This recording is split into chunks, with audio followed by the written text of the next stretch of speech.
एणिकी राज्य में सकाल पाठपढ़ा हेबाने होईची बड़ निष्पत्ति एने जहाँ भी किसी नुआ अपडेट आसी से बाबद प्रत्येक छात्र छात्री जानी रखिबा जरूरी। तेरे चलतु आउ डेई न करी फटाफट से बाबद जानिबा।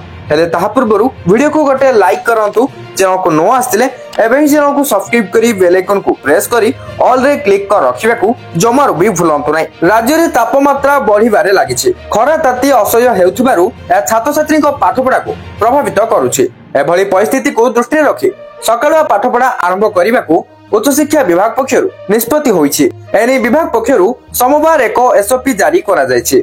एथिसह विश्वविद्यालय कुल सचिव और कॉलेज अध्यक्ष को उच्च शिक्षा विभाग चिठी लिखि आवश्यक पदक्षेप नेबाकू निर्देश दिया जायछि। ग्रीष्म प्रभाव पाई सकाळुआ पाठपढ़ा सह परीक्षा करने को सेथिरे उल्लेख करा जायछि। सेहि भली उच्च शिक्षा अनुष्ठान गुड़िकरे प्रचुर परिमाणर पानीय जल और ओआरएस रखिबाकू निर्देश दिया जायछि। कैंपस रे थिबा समस्त नलकूप और पानी पाइप गुड़ी को सजाड़िबाकू परामर्श दिया जायछि। कॉलेज और परीक्षा केंद्र गुड़िकरे प्राथमिक चिकित्सा सामग्री रखिबा पई कहा जायछि। एपरिक ग्रीष्म प्रभाव जनित स्थितिर मुकाबिला सह एसओपी पालनर तदारक पई स्क्वाड गठन कराजिबो बोली सूचना दिया जायछि। बर्तमान जहाँ भी किछि सकाळुआ पाठपढ़ा को नहीं निर्देश आस्तिला निहाती भाबरे आपण जानि परिथिबे। वीडियो को शेयर करी समस्त पाखरे अपडेट को पहुंचाई दियंतु। Thank you for watching.